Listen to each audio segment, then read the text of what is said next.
Bonjour et bienvenue dans ce podcast dédié aux 13 mères originelles, le livre de Jamie Sams qui retrace la vie initiatique des femmes amérindiennes.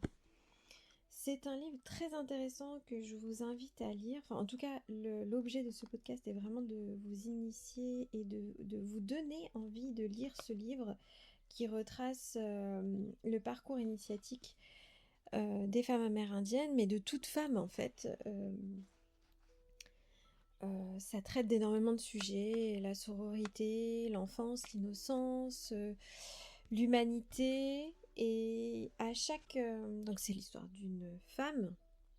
Bon, je vais pas vous spoiler, mais nous passons à la découverte, chapitre par chapitre, des différentes phases lunaires et l'enseignement qu'elle apporte aux différentes femmes.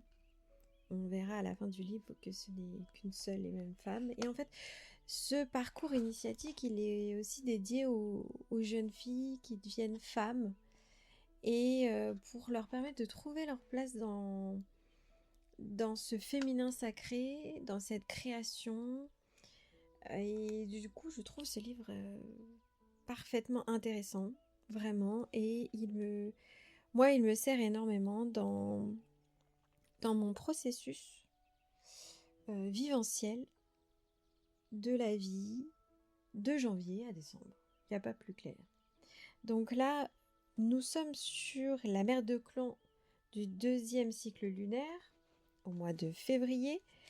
Et le livre commence toujours par un petit poème dédié à cette mère de clan. Donc là, nous sommes sur la gardienne de la sagesse que je vais vous lire.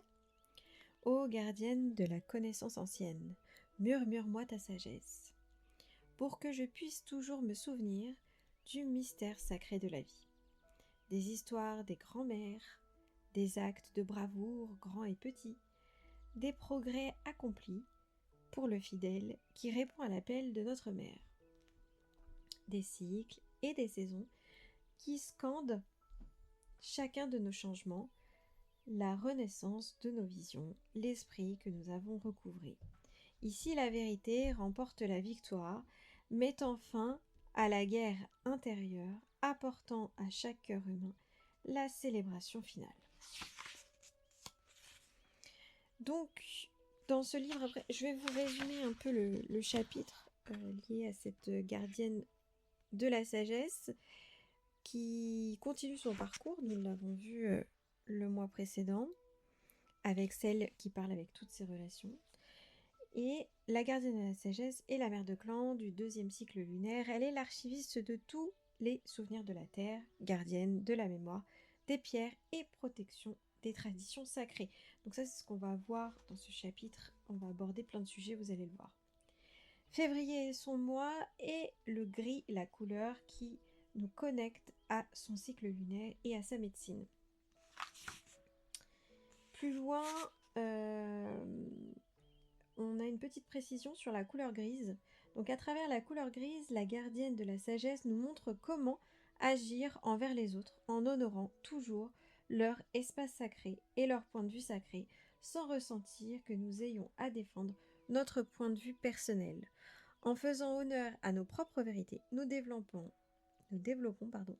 notre sens du soi et nous permettons aux autres de faire de même. Chaque nouvelle compréhension des vérités que les autres portent en eux augmente notre sagesse personnellement, ainsi que notre connaissance, permettant ainsi à des relations qui sont justes de se déployer avec toutes nos relations, justes parce qu'expérimentées à l'intérieur de soi. Voilà, c'était une petite précision sur la couleur grise, notamment des fois on peut ne pas forcément l'apprécier. Donc tout au long de son parcours initiatique sur ce cycle lunaire, elle va aller à la découverte de plein de choses, notamment à travers des grottes.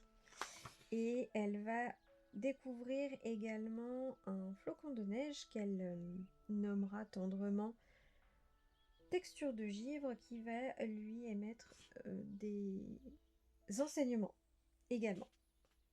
Gardienne de la sagesse, j'ai été préservée par le gel pour que mon passage dans ta vie ne passe pas inaperçu. Tu dois te souvenir du but qui m'a été donné dans la vie, car chacun des enfants de la Terre doit savoir de quelle manière ses rêves et ses visions aident l'ensemble de la famille planétaire dans son développement spirituel. Mère, chacun des enfants de la Terre éprouve des sentiments et fait des rêves en fonction de sa place dans la structure et l'équilibre de la nature. Une fois combinés entre eux, tous ces sentiments et ces rêves constituent les besoins des enfants de la Terre. Les flocons de neige sont les messagers de ces besoins parce que leur corps détient la configuration des rêves de chacun. Quand la chaleur de Grand-Père Soleil nous fait fondre pour devenir de l'eau, les impressions des rêves recueillis pénètrent dans le sol de Mère Terre en lui apportant la compréhension des désirs les plus profonds de ses enfants. Moi, je trouve ça très poétique. Tu pourras me dire en commentaire si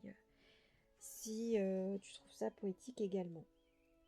Il continue en disant « Tu comprends maintenant pourquoi la structure de la tribu des flocons de neige a tant d'importance. Chacun des enfants de la Terre éprouve chaque jour de nouveaux sentiments, parce que son expérience change constamment.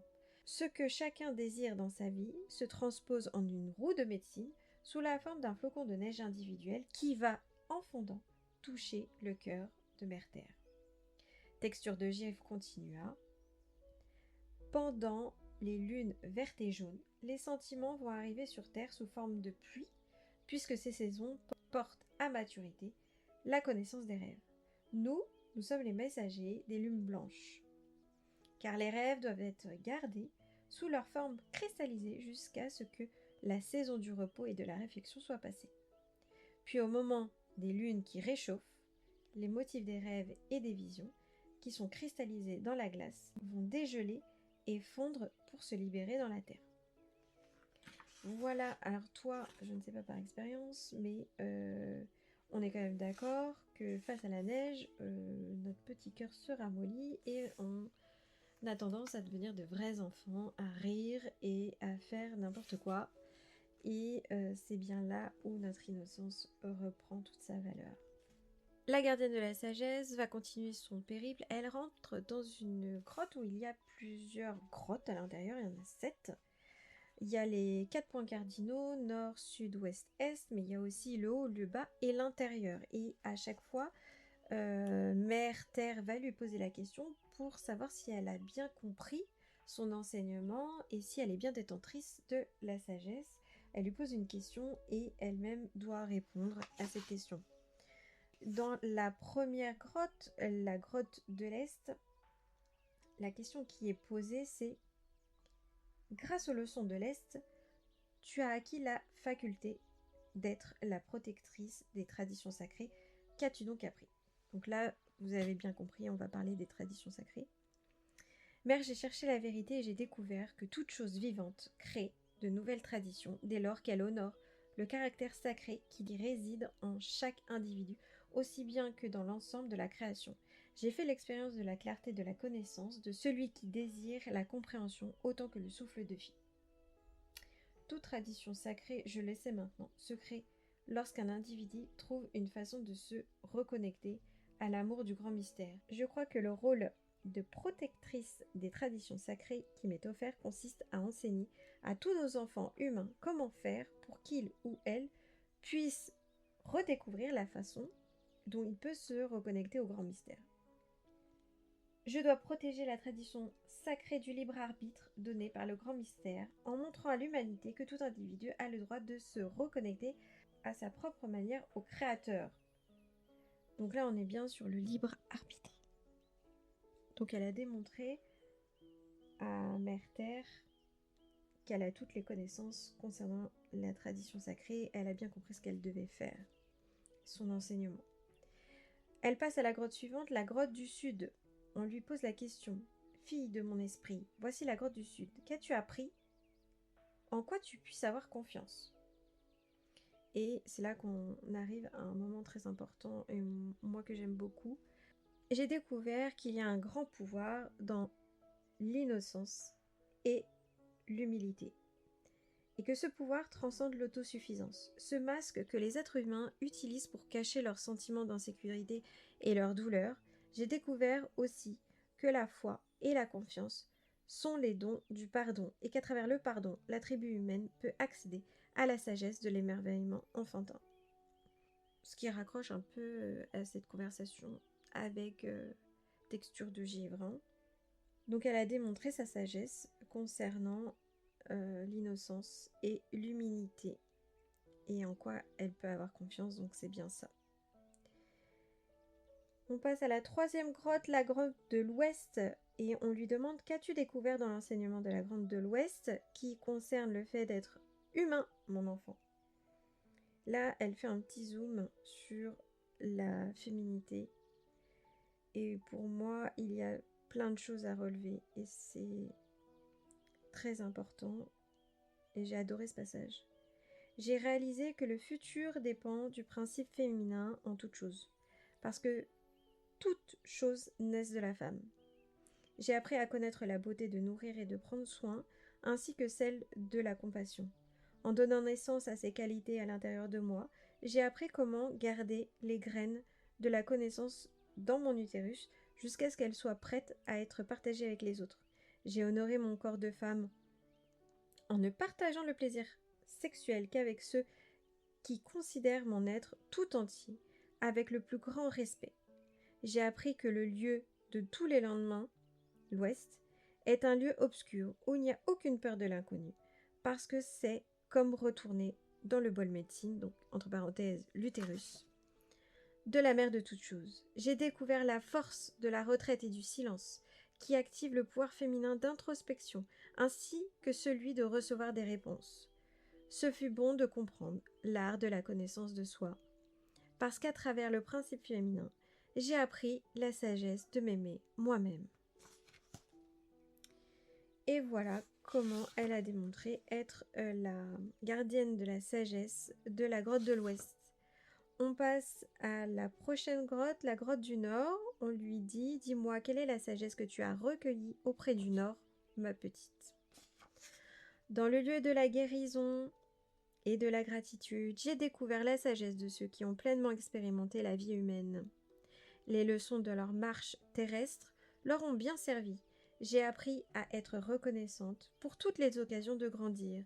Certaines furent difficiles, d'autres joyeuses, mais toutes m'ont appris la sagesse parce qu'elles m'ont enseigné à saisir chaque occasion d'ajouter de la compréhension à mes systèmes de connaissances et d'avoir de la compassion pour notre monde.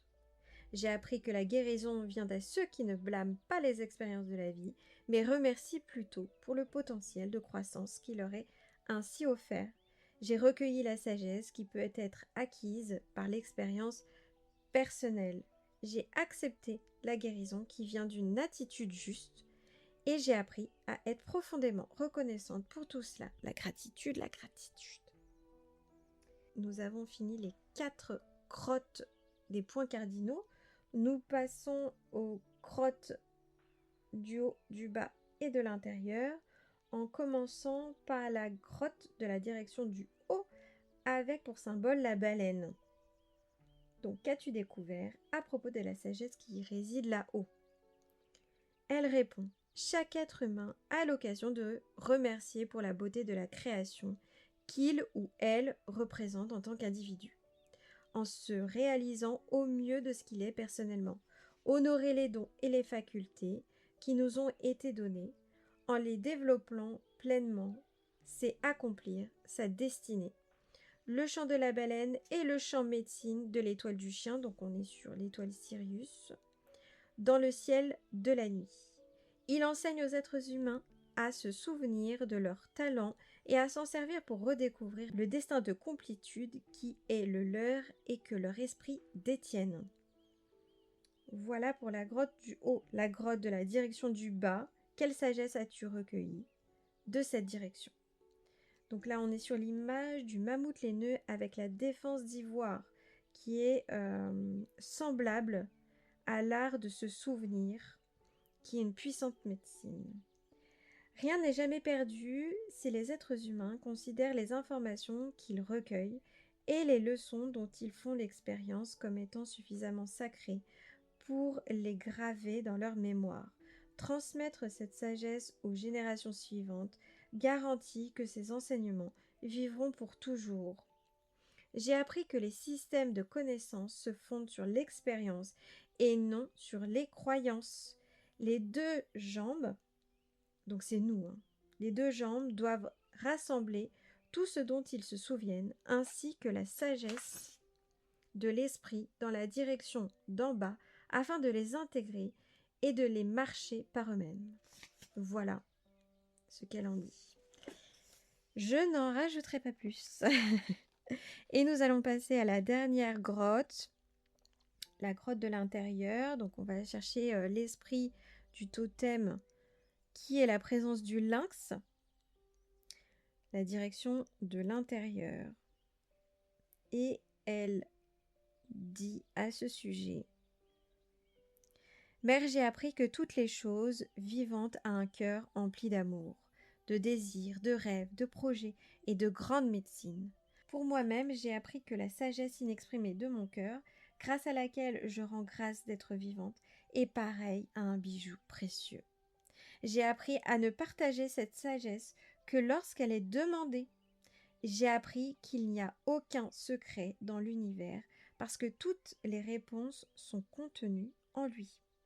Ceux qui recherchent la sagesse peuvent avoir accès à ces secrets à tout moment, s'ils vont chercher en eux-mêmes la lumière de l'éternelle flamme d'amour. C'est super beau, j'adore. Et donc, Mère Terre reprit à la fin, Tu as compris bien des choses, ma fille. Je suis heureuse que tu aies développé ces façons d'honorer la vérité.